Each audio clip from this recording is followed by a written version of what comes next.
Hello and welcome back to another European RLCS Breakdown. I hope you guys all enjoy week 4. I feel like I say this each and every week, was absolutely insane. First of all, a quick summary for all of you, then we'll get into our awards out there. Everything will be timestamped down below, and as per usual, if you guys want to leave a comment down below, I do read them all, and thank you all for watching. First of all though, Vitality with their first loss all season long, which does mean of all RLCS out there between North America and Europe, we have one remaining undefeated team, that being NRG, and Vitality was our last European undefeated team as well. They take the loss to Triple Trouble, who carries that over the momentum to take down Vitality and Dignitas in this same weekend. So absolutely crazy results there. That does mean our bottom 3 right now, which is very shocking to look at, the Bricks, formerly of Flipside of course, Dignitas and Mousesports. Not very surprising, but still those 3 teams, most likely Mousesports will be fighting for a relegation spot as well with their 1 win, as Dignitas and the Bricks are the 2 teams that have 2 matches left as well, and their final matchup of RLCS this season will be those 2 teams facing off. So very likely the loser of that will join Mousesports in the relegation tournament. No guarantees of course, but just so much going on. It's actually insane to cover, and I love it. And then you have FCB being back. You guys know I am a fanboy, and I meant to say Barca or Barcelona. I know you guys hate when I say FCB, but they go 2-0 as well. It's great to see them return offensively, and I love what I saw at Bluey this weekend. And very lastly as well, that does mean TSM, Vitality, Dignitas, arguably 3 of your top 4 European teams entering the season, all lost this past weekend. It was absolutely insane. Let's hop into our first one though, that being the MVPs of the week. The first of which has to be Ronicky. I think it was kind of a close matchup between a lot of the players for Triple Trouble, but I'm going to have to give it to Ronicky because of balance. Overall, defensively, especially offensively, and when it comes to game 4, the game winner against Vitality, it really did break the series for me, and that's why I gave the slight edge in the roster to Ronicky. His overall balance for this team and definitely leading them in some type of way. He looked very impressive, along with the entire roster this past weekend. You can never argue against beating 2 of the top European teams in a single weekend in some best of 5s. Now, along with that, a kind of a closer race as well between Farah and Fruity for the MVP. I will give the slight edge to Farah for his game save winner.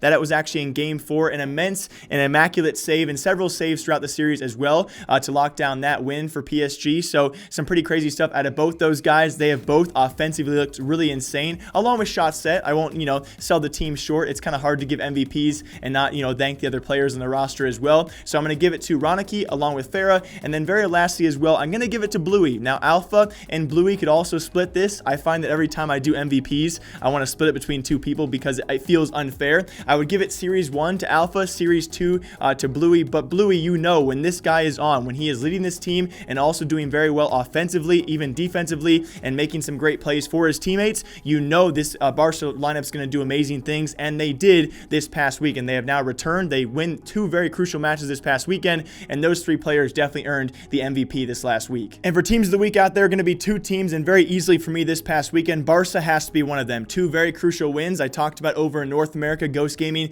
picking up their 2 wins at a very crucial time. Barca, of course, expected to be probably a top 4 team by many of us out there. They pick up 2 very crucial wins, and their offense is certainly back. We saw that struggle, especially in the series against Vitality. They have found their click once again, and hopefully not going to stop. This momentum hopefully going to carry into our last week as well, but Barca has to be a team of the week this past weekend because they are sheerly a scoring threat out there as always, and they carry those momentous moments very, very well. So that entire team looking very strong this past weekend. Let's just hope it does not fall off, because I think Barca is becoming a team that have very high highs, and they can have some very low lows when the momentum carries them the right way or the wrong way. Now, also on top of that has to be PSG, right? This team has looked insane. I would say across all 3 of their members, Farah, Fruity, and Chaussette, they all had their fair share of nutty shots. A lot of them had some really great saves as well in their series, and they pick up these wins where you really do not expect this team, especially entering this season. I had them very underrated because, well, they were a very inconsistent team. Yes, they can beat the best, but they also lose to teams that are certainly not the best. They have now beaten the Bricks, they've beaten TSM, and they've beaten Dignitas, and they narrowly actually lost a series to Triple Trouble, who take down Vitality and Dignitas in the same weekend. PSG is a threat. They will be a playoff team as well, and I cannot wait to see if they can carry this momentum forward, but it does worry me still in the future because this is also a team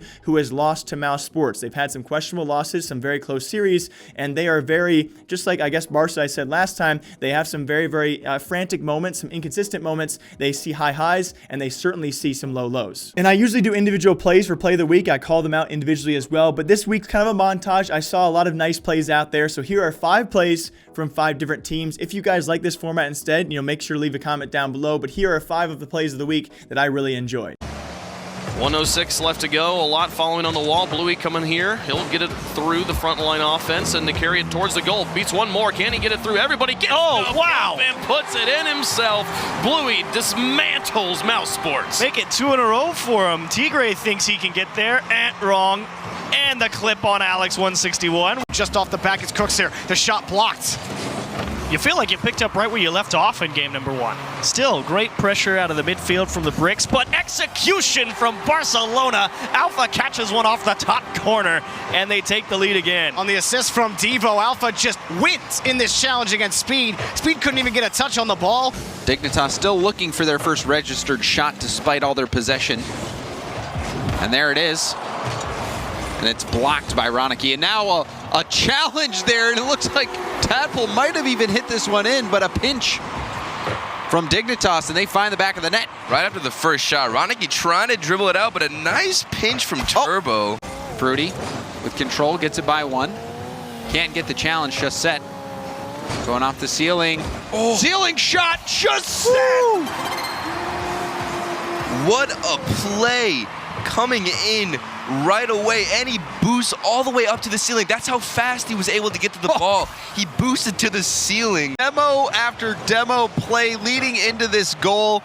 Farah and Fruity working together on the attack. Fruity just a very light. And yeah, underwhelming this week might be a bit obvious, right? It has to be probably Vitality because they did lose finally, and obviously not a very expected loss as well. And I wouldn't say, you know, I would say maybe a bit one-sided even in that series. They did not show us a wink of what they have been these past 3 weeks. So am I worried? No. Are they underwhelming? Certainly have to be, just based on the basis they were undefeated and they take a loss this weekend. Any team in their shoes would be on my list for underwhelming teams. Along with that, though, a team I'm very, very worried about, and certainly if you are a former Flipside fan, you have to be worried about the Bricks as well, because scoring wise they were completely shut off. They almost broke another European record that was set by Barca earlier this season, that being 0 goals across a series. They score 1 goal, and for many teams out there that might not be a complete rarity, but for Flipside it certainly is. A very offensively sound team, especially this season. They're actually one of our highest scoring teams out there when most series go game 4 or game 5. They were completely, utterly shut off this weekend, and I don't really know